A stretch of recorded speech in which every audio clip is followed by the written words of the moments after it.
التامة والصلاة القائمة آت محمدا الوسيلة والفضيلة والدرجة الرفيعة وابعثه مقاما محمودا الذي وعدته إنك لا تخلف الميعاد.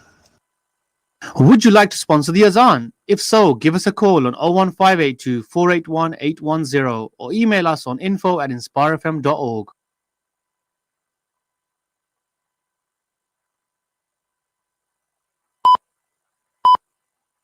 From the studios of Inspire FM, the time is now 6 o'clock.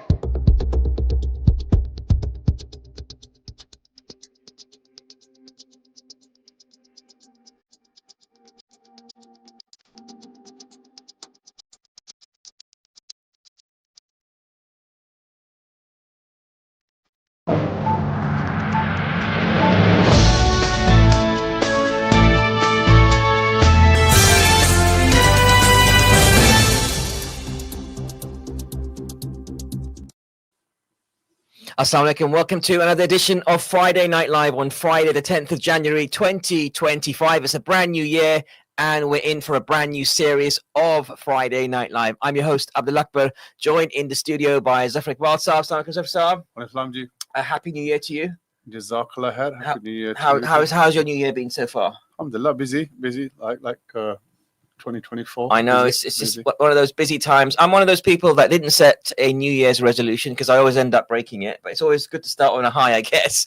Any excuse to set objectives, man. Any excuse. Absolutely. Fair enough. Well, listeners, welcome to Friday Night Live. Of course, we're beaming out to the good people of Luton and surrounding areas tonight, and also to the good people of Sheffield, Nottingham, Derby, Peterborough, and also through our partner stations across the nation. We're also live on YouTube right now and also Facebook. So welcome to those of you tuning in. I can't believe right now, as I was parking my car outside here in Inspire FM studios, it's -2 degrees centigrade. It's freezing outside. And I think I clocked -5 this morning as I was on my way to work. So very cold outside. I hope everyone's keeping warm. And apparently, Zafar, we're running out of gas as well in the country. I don't know if you heard the stories, but might be we're low on gas. Might be something to do with the fact that we're no longer getting that pipeline through Ukraine. There's a pipeline issue, indeed. Oh yes, pipeline issue. Yeah. Yeah. So I have a feeling why that the entire Ukraine war was around that pipeline issue. Not helpful.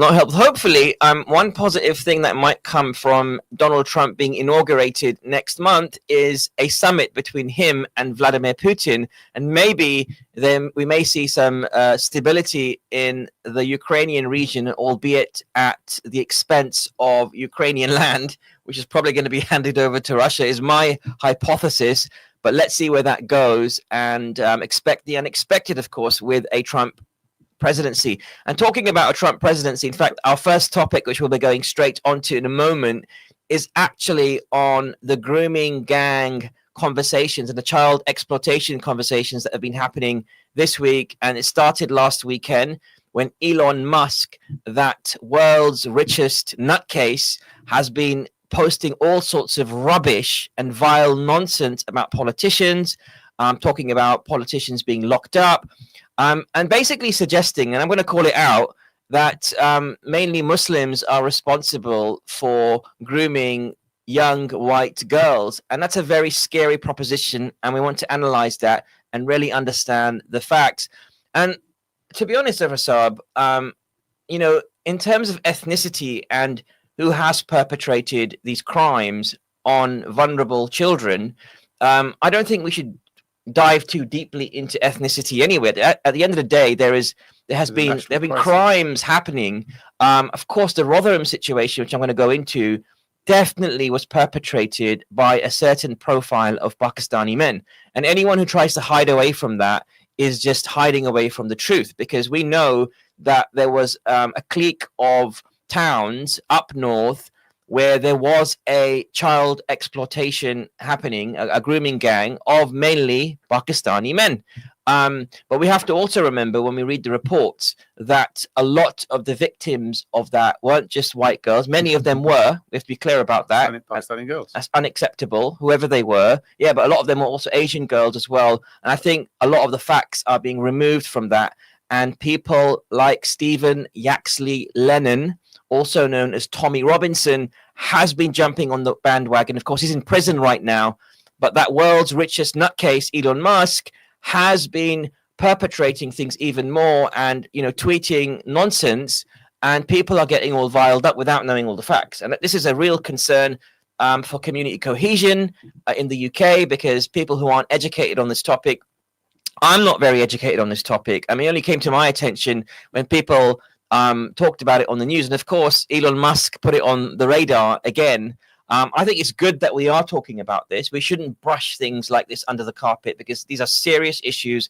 I'm actually working in education myself. I work with children myself, and I know how important it is to safeguard our young people, regardless of their ethnicity, whether they're white, English girls, or Pakistani, or Bangladeshi, or Gujarati, or wherever they come from, or black, wherever they come from.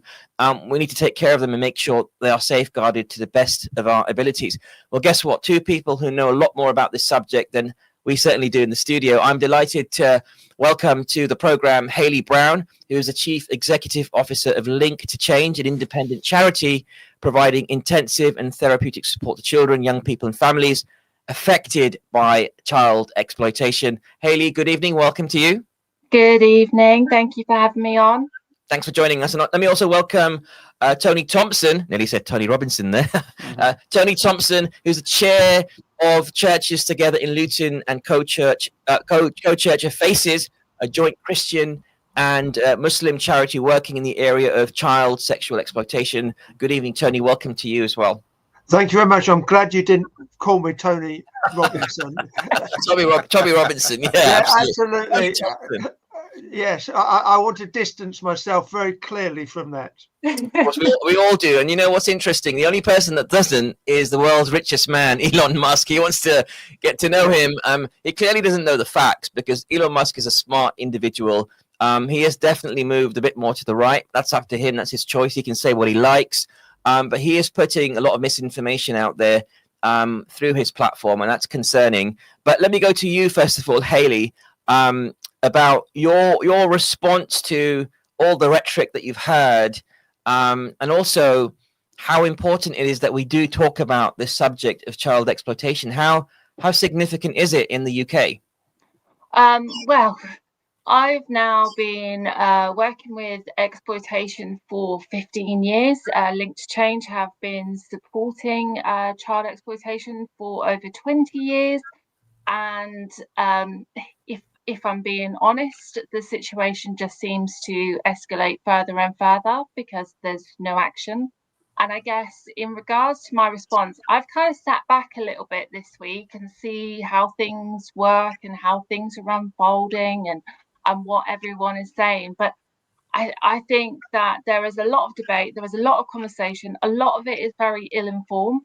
And I think that the key part of all of this is the fact that action is needed. Now, survivors that I have spoken to are again feeling very disheartened at the fact that everyone's talking about them, but no one's listening to what they're saying.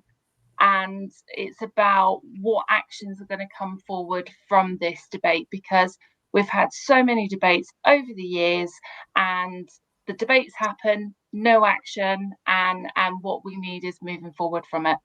Yeah, I'm plus one to that. That's all I can say, because I think when people talk about this, a lot of people are talking about it with a political agenda to maybe use our young children that are out there that have been exploited in a very harmful way as tools, almost just to make party political points against certain communities. And I feel like as a Muslim, the Muslim community has been significantly targeted because some idiots up north have actually perpetrated child sexual exploitation up north, and we're all being painted with the same brush. And for me as a practicing Muslim, to hear somebody blame me who works with children and saying that I'm also part of this, or my community is a part of this, is scary. It's almost like painting all white people with the brush when a white person commits a crime. I think there's a really good point made by Mehdi Hassan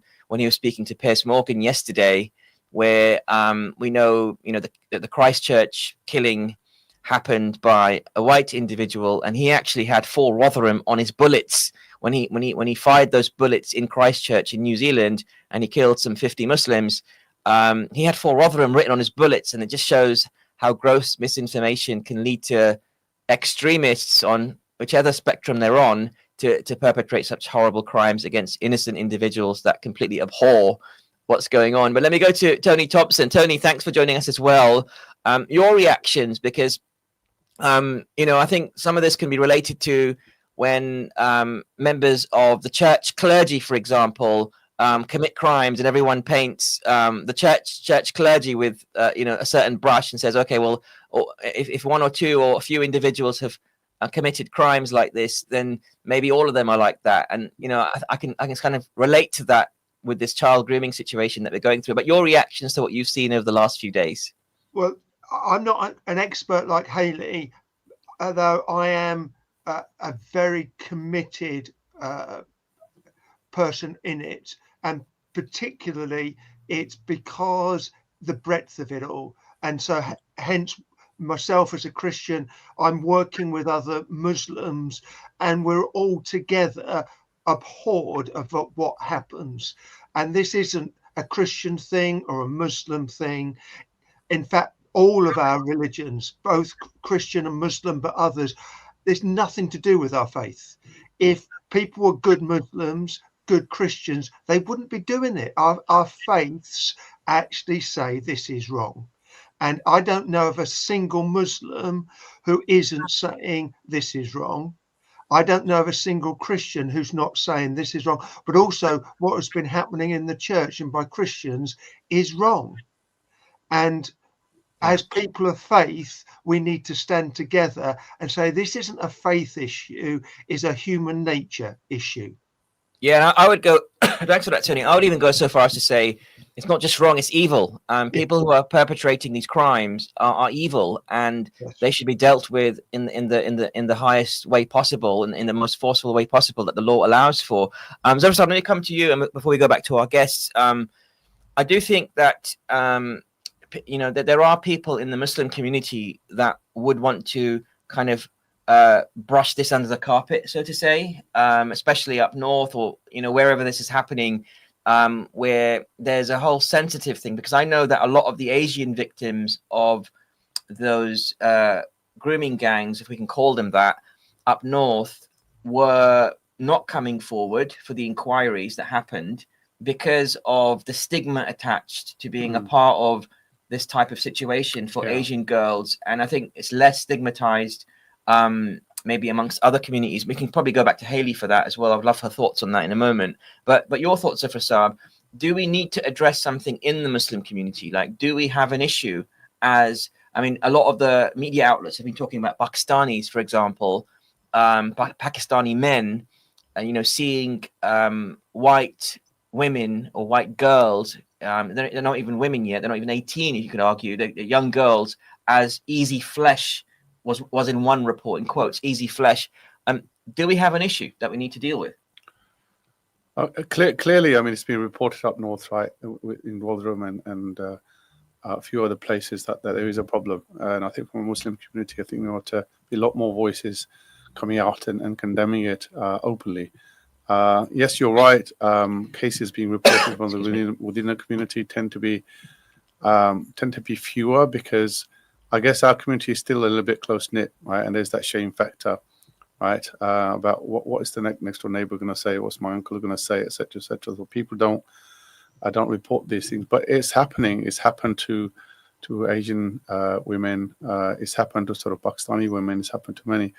But to be honest, try to categorize it in terms of, like you're saying, ethnicity, I think misses the point. The point is that there is a major problem. There is a crisis, basically, right? And that crisis is not being dealt with, and it hasn't been dealt with.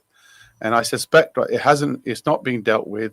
The reports, on the grooming gangs was published when the Conservatives were in power. And now that they're in opposition, and now Elon Musk has actually raised this issue again, politically they're jumping on the bandwagon to try and gain capital from it. However, when they were in power, apart from a few caustic press conferences, they didn't actually go and implement the recommendations, right, within the inquiry, that last inquiry that was done. And I suspect part of the reason for that would be because there's lots of stuff that might potentially come out of the woodwork. There's lots of people who are politically high up, and we've seen, people who are from the House of Lords. We've seen politicians as well who have been convicted, who have been, basically sort of been involved in these type of things as well.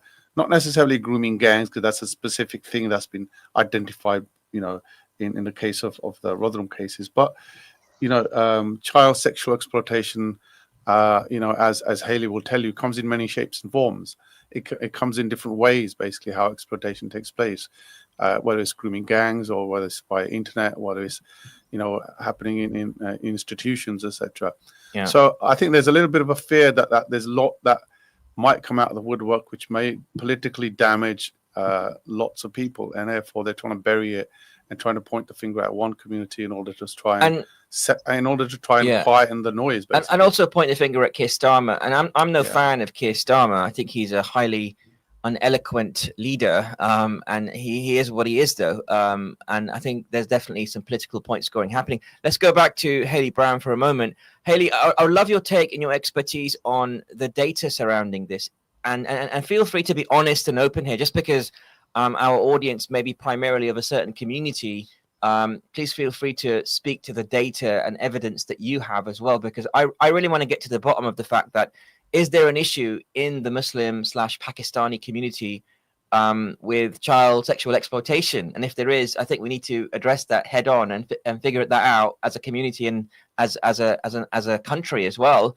At the same time, when I look at the Home Office, when they commissioned a study in 2020, and I'm sure you know about this, I'm sure both of you have seen this, that there are comments being made around the fact that the academic literature highlights significant limitations to what can be said about links between ethnicity and this form of offending.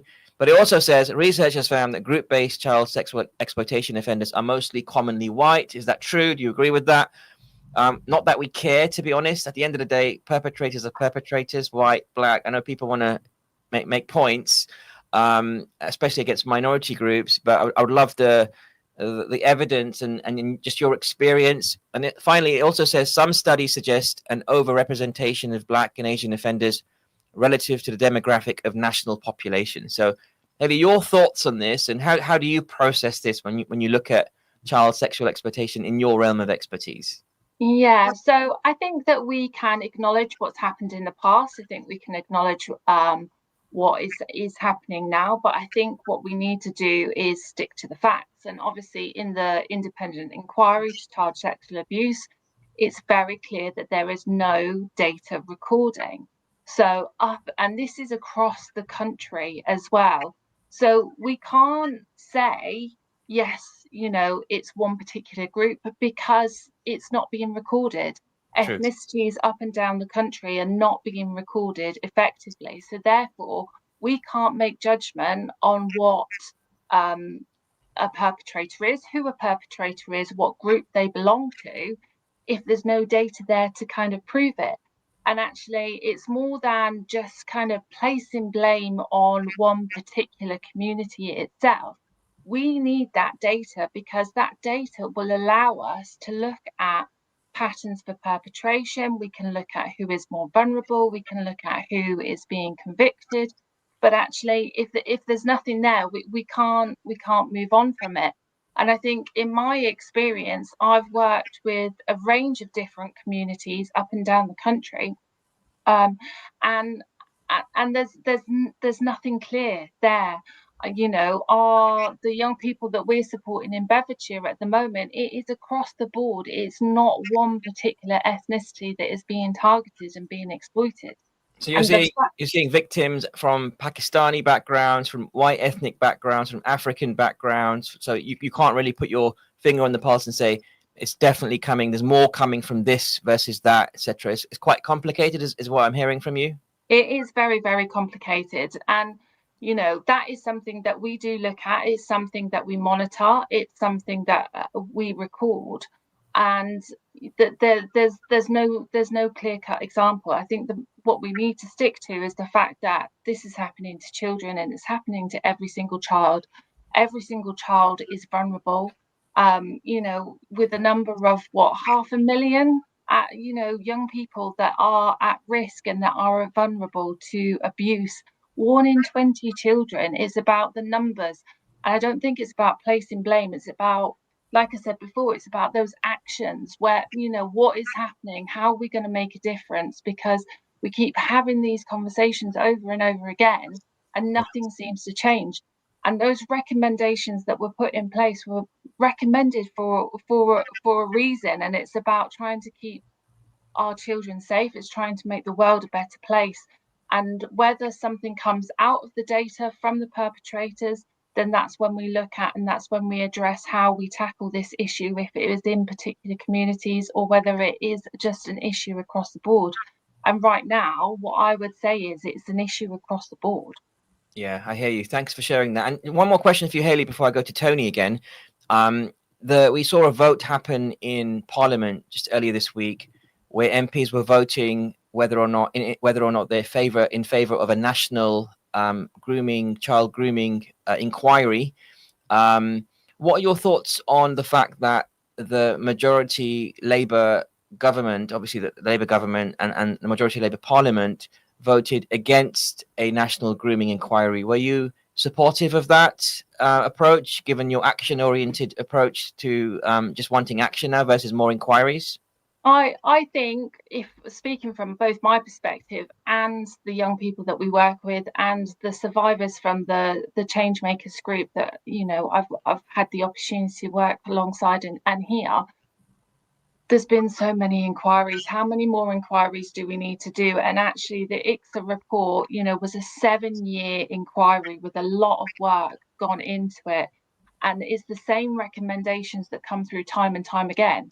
So by doing another inquiry, actually, is that just going to prolong the issue rather than actually look at the actions? Because the recommendations are the same. It doesn't matter what inquiry, it doesn't matter what assessment, what referral, case review, whatever it might be, it's always the same recommendations that come out. And so it is about those survivors have told their stories. There was over 30 survivors were spoken to in the last inquiry, and actually listen to what they're saying rather than let's conduct another inquiry and waste another 3 years rather than actually doing what needs to be done.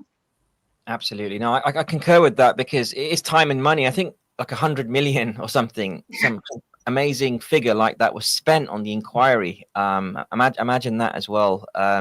So I can see the reluctance from MPs not to go through that. And I can also see from, as you mentioned, survivors that just want enough talk, but what they want action now. They want things to be done. And also they need support as well. Psychological support, well-being support. Just dropped my earpiece. All right. Tony, let me come back to you.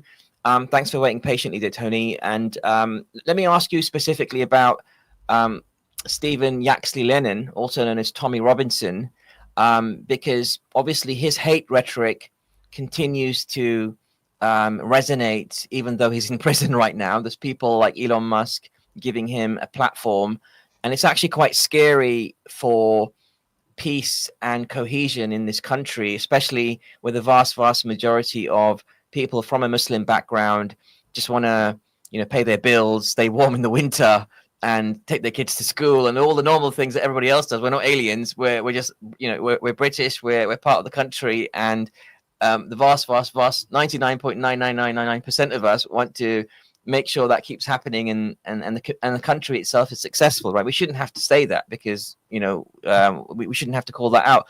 What do we need to do as a country and as a community to battle people like Tommy Robinson in a constructive way, where people maybe who are persuaded by him realize that actually he's just talking a load of rubbish? Well, I think that people like myself need to take some responsibility. It's much harder for you and the Muslim community to battle it because you're being vilified.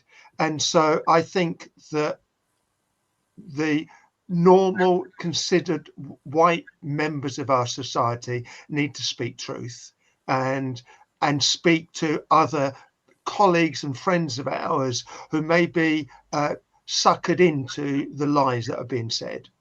And I think in this one, the thing that even in this discussion, I'm not an expert on things, but what I read from the BBC report of it all, that of the 1% of victims of child sexual exploitation are victims of grooming gangs. Less than 1%, and the majority of sexual exploitation is not done by grooming gangs. It's done within families, it's done by individuals, and it's across the board. And as you said before, it happens within the church. There's been examples of it happening with sports, gymnasts, cricketers, football teams.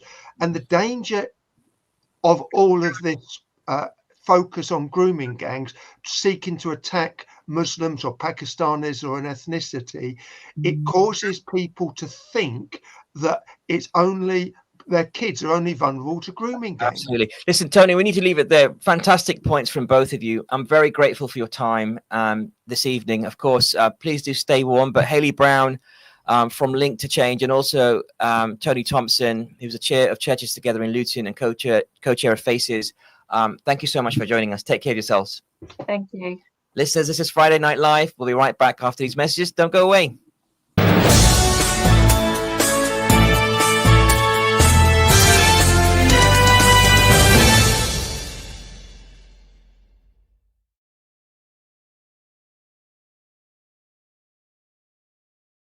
Fire 105.1 FM.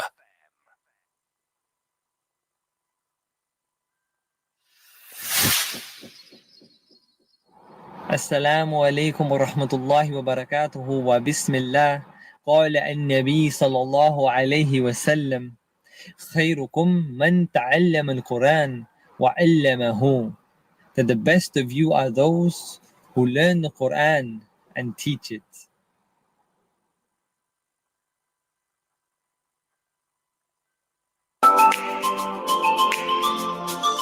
Are you thinking of starting a podcast or looking to give your podcast a new home? Why not hire Inspire FM's dedicated recording studio? With rates starting at just £25 per booking, our podcast studio is a fully functional, acoustically treated space for up to 4 people, and it's set up and ready to use as soon as you arrive. For more information or to inquire about booking, email us at info@inspirefm.org or send us a DM on our social media accounts at InspireFM Luton.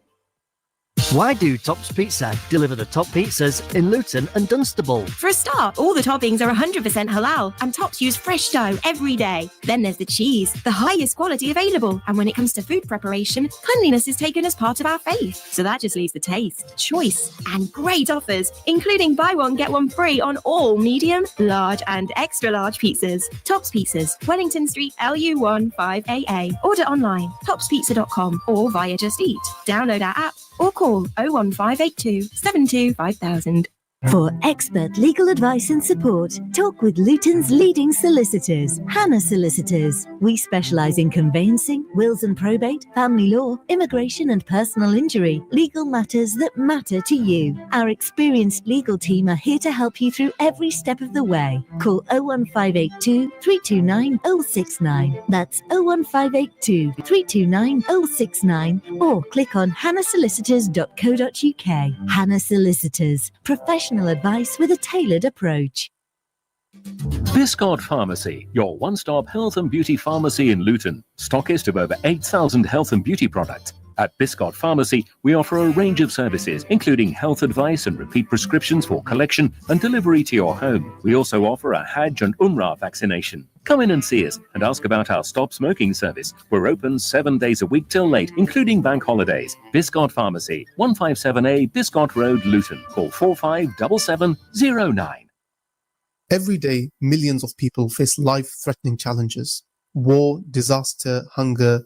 The need for your support has never been greater. At Action for Humanity, we believe in the power of compassion. Around the globe, we provide life-saving aid and long-term support to communities in crisis. Already, you've empowered us to reach 15 million people since 2011. Visit actionforhumanity.org or call us on 0161 860 0163 today. बख्शिश तेरी आंखों की तरफ देख रही है, मोहसन तेरे दरबार में चुपचाप खड़ा है। मैं रोज गुल बज़्म नात के साथ आपकी खिदमत में हाजिर होता हूँ हर जुमातुल मुबारक सुबह 9 से 10 बजे के दरमियान। आप भी हमारे प्रोग्राम का हिस्सा बन सकते हैं और अपनी आवाज में हमद या नात दूसरों की समातों की नजर कर सकते हैं। तो सुनते रहिए inspire FM 105.1।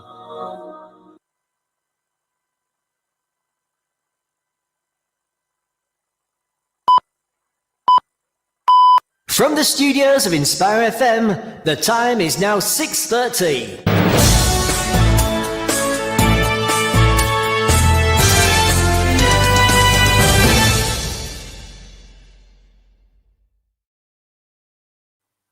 Assalamu alaikum. Welcome to another edition of Friday Night Live. This is part 2 of tonight's edition of Friday Night Live on the 10th of January 2025. I'm your host, Abdul Akbar, joined in the studio by Zafar Iqbal Saab. And of course, we're beaming out to the good people of Luton and surrounding areas tonight, and also to the good people of Sheffield, Nottingham, Derby, Peterborough, and the Midlands, and through our partner stations across the nation. So welcome to all of you, especially also if you're tuning into YouTube Live and also Facebook Live via our various streams across the internetwork. That's right, Zafar Saab. So what did you make of the first part of tonight's program where we were talking about the child sexual exploitation and grooming gangs? What's your response to what you heard? Alhamdulillah, some useful commentary from people who are, I guess, in the know. Haley being an expert in that particular area, or working in that field, and then you've got a partnership, I guess, between Muslims and churches, basically, mosques and churches, and look at this issue. Very pertinent issue, very important issue, to be honest. It needs to be dealt with across the board. It's a massive issue. It's not a small issue. It's a massive issue. Yeah. And it needs to be dealt with. I think Elon, in many ways, he's basically, for his own reasons, he's basically picked up this issue, which has been in the background for many, many years. It's disingenuous, though. It's disingenuous right. for political reasons. I don't buy it. But if it actually helps to actually get a resolution, then I think it's worth talking about. But if it's just a way of making he's now far right parties that he's having to boost across Europe, including in Germany, right? Including in Germany and in the UK, the reform guys, if he's trying to sort of boost their popularity, etc., by picking on things which are controversial, then I think that's disingenuous, because that's not actually going to deal with the problem. Yeah, I feel like it's a massive problem and needs to be dealt with. Yeah, it needs to be dealt with in a proper way, right? Not via. I agree. Via 8-byte tweets or whatever they're called. Exactly. I mean, you know what's interesting, Saab, is that he's even against Nigel Farage now. Like 1 minute, Nigel Farage is tweeting a picture on X next to Elon Musk when he's in the US, right? And then a week later, Elon Musk is saying Nigel Farage is not fit to be the leader of reform. And so this guy, Elon Musk, I think he's got mental issues. And we know he's a known drug taker.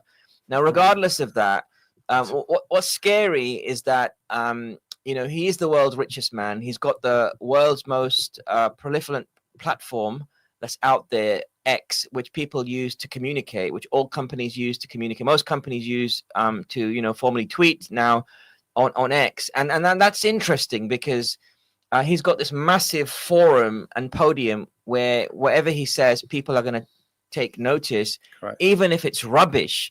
So imagine people who care about facts, right, are going to see his information. We're going to go back and fact check. But people who don't care about facts, which I would say is the vast, vast majority of his readership, they're going to take what he says as gospel, right?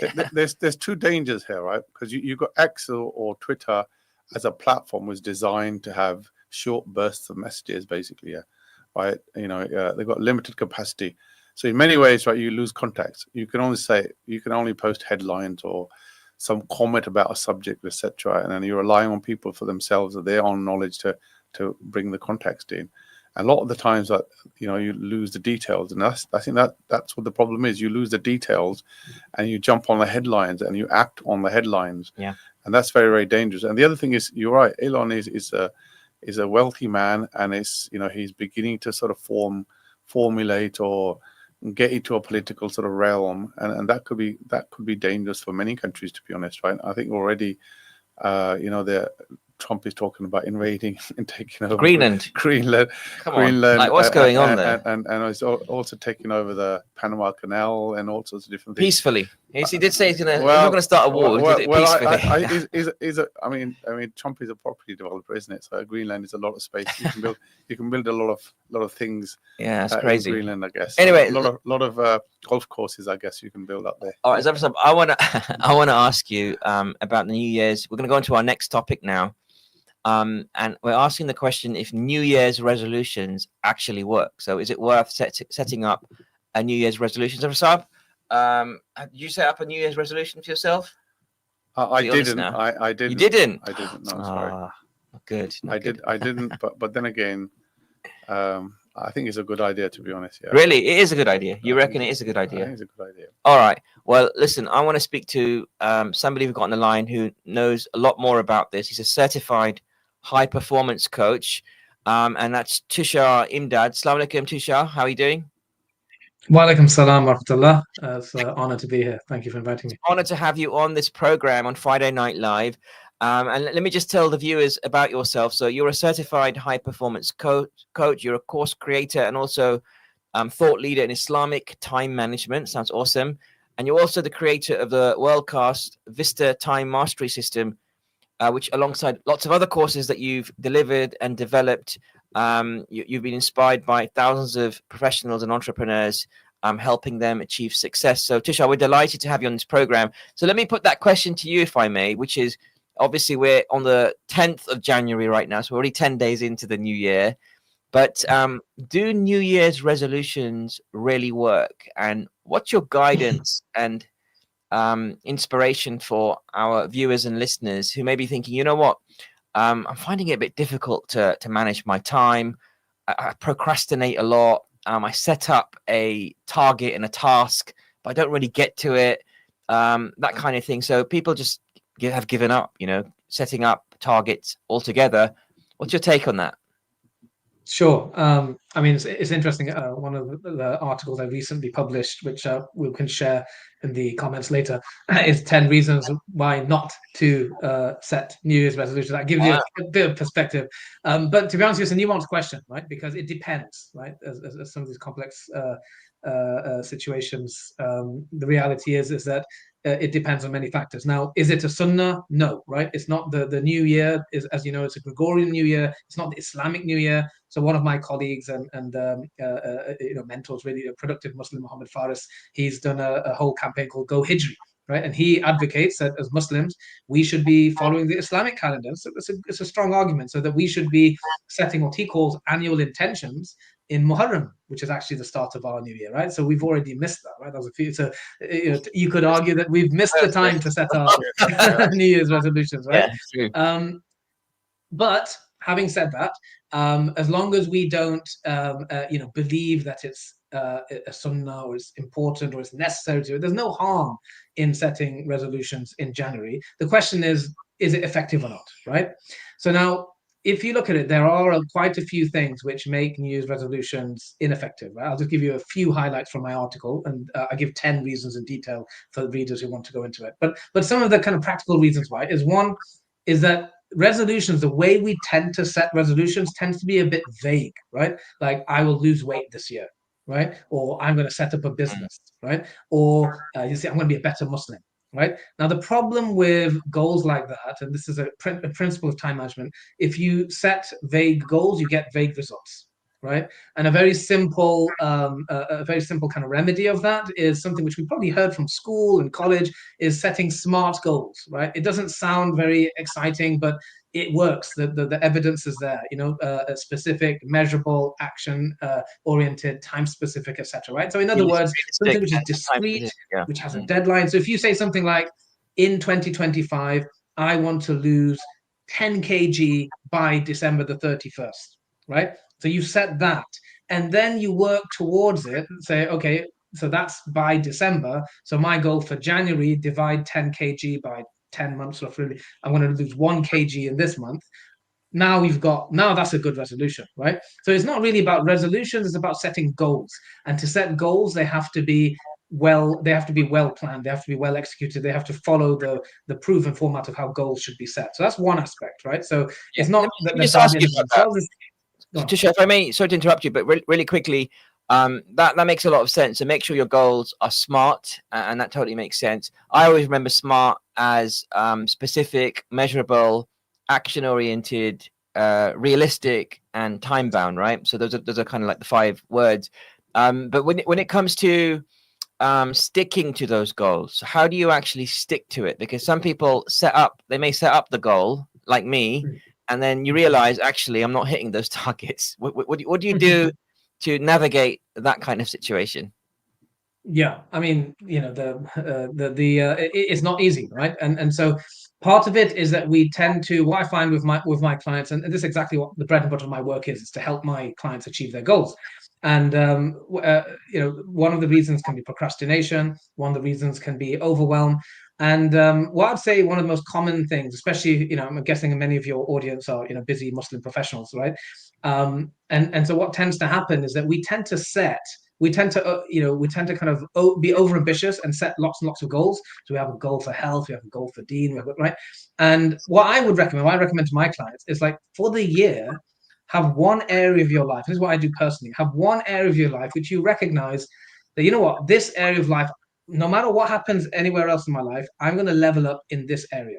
And what I find with the vast majority of Muslim professionals and my clients is that we tend to be pretty good at work, right? Most of us are pretty good at setting work goals, career goals. I used to be in the teaching profession, the legal profession. So, and I meet lots of Muslim teachers, Muslim lawyers. I get a lot of IT professionals as clients, and they tend to be very good in their careers. They're setting goals all the time, they're delivering projects. And it's interesting because the way our work is set up, the way our whole education system is, that we've been very good at goal setting, project completion, execution in our careers, because we live in a society which values work. It's a work obsessed, as productive Muslims would call it, a hustle culture, right? To have a barakah culture, and what I'm really passionate about, is to bring that same professionalism to our deen first and foremost, and our family life, our health, and these other areas.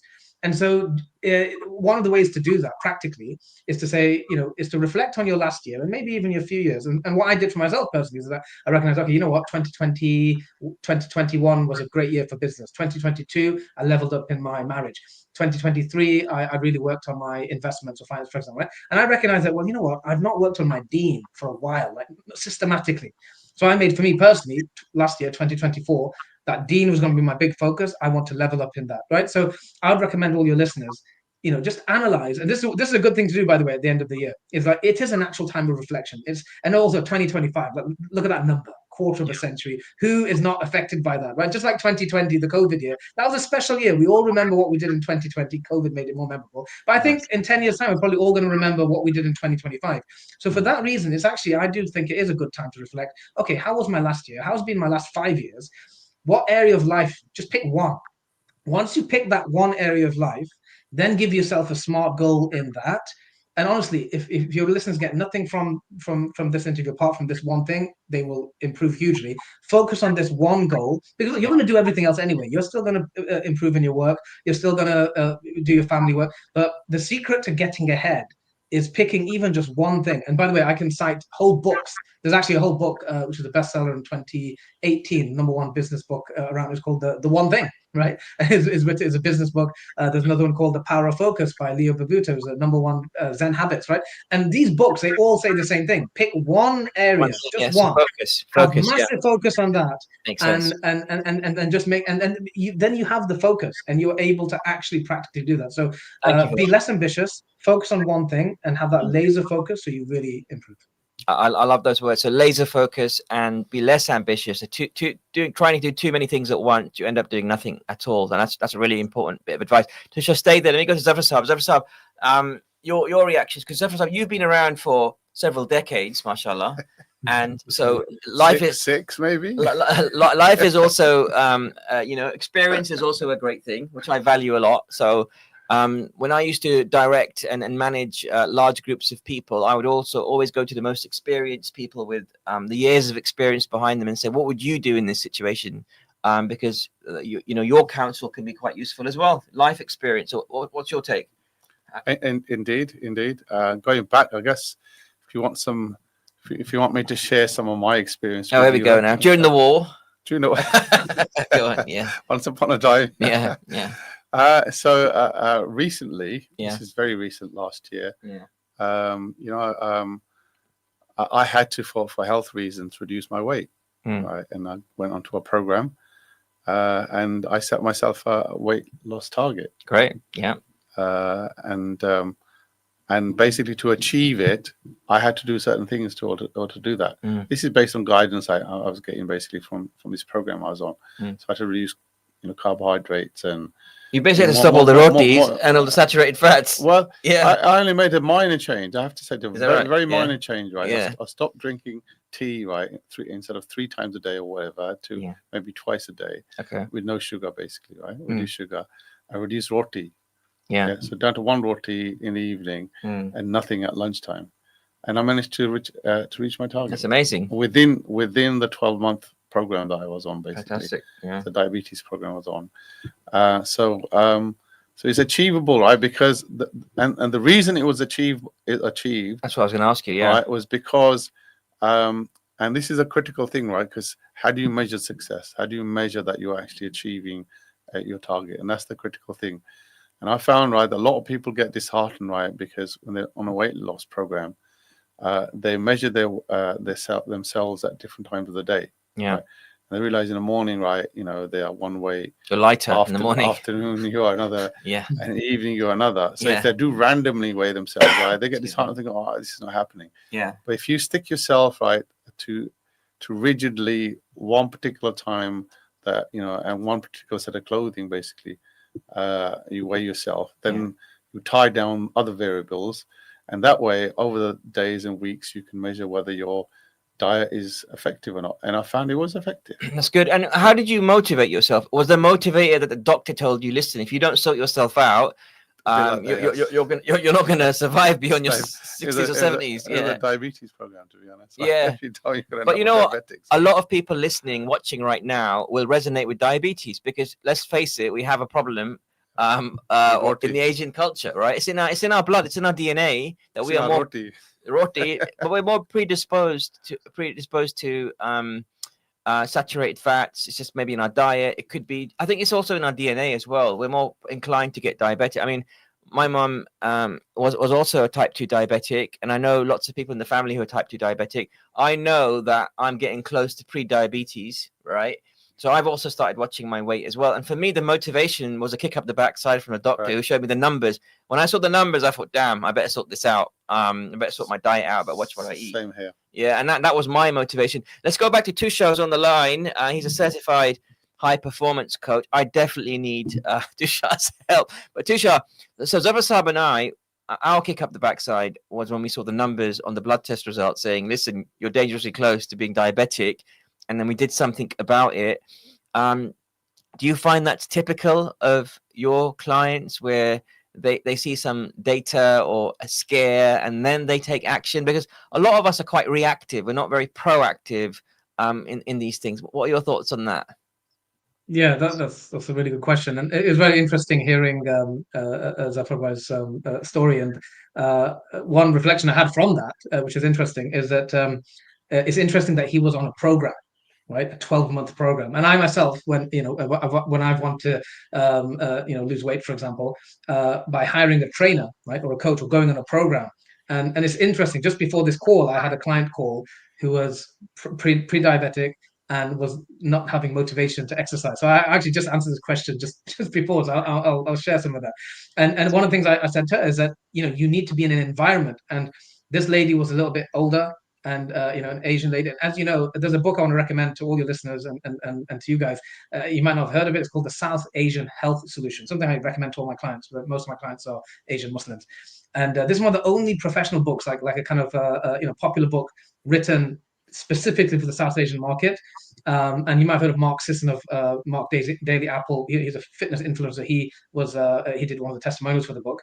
And this doctor, he specializes in helping South Asian. Most of his clients are these kind of Asian CEOs in Silicon Valley who are really rich, really successful, but they're diabetic, heart disease, all that, right?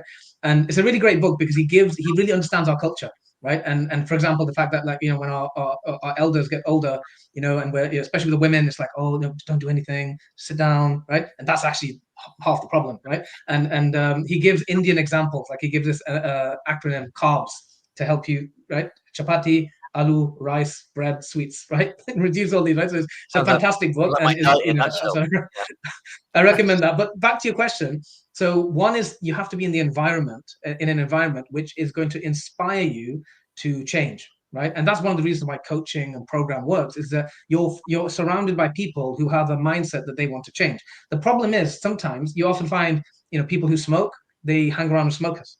People who are lazy and who don't exercise at all, they happen to be with people. And I, when I spoke, and this is something which even with relatives, especially women, elders in our community, you'll find that all their aunties, sisters, especially women in our community, they're surrounded by other women who their belief and their mindset about age is, well, you know, it's just fact of life. We get diabetic, we just go older. You know? Whereas if you compare it to, for example, a stereotypical white community in you know, Utah in America, you know, that's very different. Their 70-year-olds are like, no, you know, we can be just as fit as we were 20 years ago.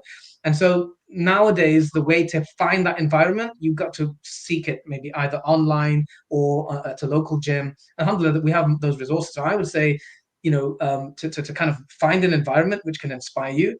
And in terms of motivation, to be more proactive rather than reactive. And this is one thing I really help my clients with, is you have to have a driving mission, right? Too many of us, we drift through life. Right, we just drift through life. And the example I give is that, imagine if you had, you know, someone putting brick upon brick, and you go to that person and you say, what are you building? No, it's anything, right? So that person's going to get no reward in the hereafter. There's no intention. It's just building something random, right? And most of us, some of us are like that in life, even Muslims, right? The second person's a bit better. Is looking like some type of shape. There's something like a dome. It's like, brother, what are you making? I'm making a masjid. MashaAllah, it's beautiful, good intention. Where's your plan, brother? Well, I don't have a plan. I'm just in my head. I'm just trying to make a masjid, right? It's going to fail health and safety regulation. It's going to collapse. It's not going to work, right? He's got some intention, but there's not much reward in it because there's no ihsan, no excellence. It's just a terrible job, right? The third person builds a beautiful masjid. He had a plan. If you've ever seen, you know, Cambridge Mosque or any mosque, you see the plans of any masjid. The actual, you know, plans of the architect is just as real, computer generated as the actual thing. It looks exactly like it. And so now, if that's for a building, isn't our life worth more than a building?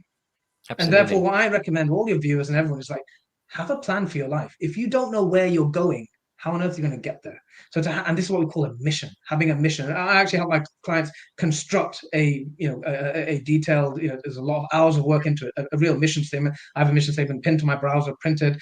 I read it every day. I integrate it to my life. So having a burning mission, and all Muslims, as you know, we have the mission of the Quran and Sunnah. We want to be, and that is a starting point, right? Reading the Quran, that is something we live by. That is our mission. So having a connection to the Quran and the Sunnah reminds us of our mission. But to make it more contextualized, I actually recommend you are very clear on your mission. Like, how are you going to be a great Muslim in this world now? How are you going to fulfill your potential? So being very clear on that. So when you have a mission, when you know that, you know what, my mission as a father is this, my mission as a Muslim is this, my mission as a da'i is this, my mission as a tech entrepreneur is this, right? That drives you, and that creates an identity. And when you have an identity, right, then habits and things become easy. If you have a mindset of, for example, a mother, someone who has an identity when they have a child, right, suddenly, even if they were lazy before, suddenly they're working hard, they're changing nappies, right, because they're a mother. In their mind, they are a mother. And it's the same thing. If you decide I'm a runner, that's part of my identity, that's who I am, right? James Clear in a great book called Atomic Habits, the whole chapter on identity, saying this is a hack that, you know, rather than designing habits, and yes, all that is important, but the biggest hack is to change your identity. If you see yourself as a runner, or you see yourself as a pious person, or you see yourself as a da'i, or you see yourself as a talib al-ilm, a student of knowledge, right, that will generate actions. And so I would say the deep antidote of procrastination is to have a clear and compelling mission that drives you to wake up. You know, the analogy I give is like every day you wake up like an arrow taught on a bow, ready to be fired out in the world, giving a service to humanity. MashaAllah. I mean, Tushar, you're definitely a high performance coach. I can see it there, MashaAllah, and lots of words of inspiration. I really love that brick analogy that you just gave as well, because I think a lot of people can resonate with that. Some people are just going day by day and just, you know, going through the motions of the day without thinking about the bigger picture. and where they want to aim their life towards. And I actually went through that kind of moment as well recently, where I was thinking, what do I want to have achieved in life, and where I'll be satisfied that I have, ticked the box of the dunya, but also of the akhirah as well. And when I face my creator in the afterlife, I'll be able to say to him that, look, here's what I did, and this is what I managed to do for my deen. And I think a lot of us maybe go through that. Sometimes I think in the Western culture we call it a midlife crisis. That's probably what I went through. And we start to reevaluate things, and you're thinking, what are my priorities? Before, my priority was to get a great education, a good degree, get married, have kids, tick all those boxes. And you're like, now what do I do now, and what direction do I go down? So very powerful points. And I think also another powerful point that you just mentioned and suggested was around visualization. So visualizing success. So what does success look like for you as well? But anyway, we're out of time. But Tushar, I know that you want to share. I would like you to share how people can get in touch with you if they wanted to find out more about your services. So you want to give a quick 20 seconds on that? Yeah, thank you so much. Yeah, so I'm quite active on LinkedIn. There's a lot of professional network there. And so if you just search Tushar Imdad on LinkedIn, you'll find me there. Or I'm also on Facebook, the same thing. And I have a website, tusharimdad.com, so they're quite easy to remember. Additionally, I'd like to offer listeners, so those who are listening live and who got to this part, I wanted to give them a special gift. So if you remember the coupon code INSPIRE-FM, right, we'll just do that as one word. Inshallah, if you go on my website, go to the courses, so tusharimdad.com/courses. We'll put this on the comments. Then, inshallah, that will give you 70% off my main short courses, which are Principles of Islamic Time Management. Thank you so much. Appreciate that. So Inspire FM is the close. Thank you so much for the opportunity. Thank you so much. Listeners, we've reached the end of tonight's program, but until next week, from me, Zafar Saab, and the rest of us here at Inspire FM Studios, take care. Assalamu alaikum.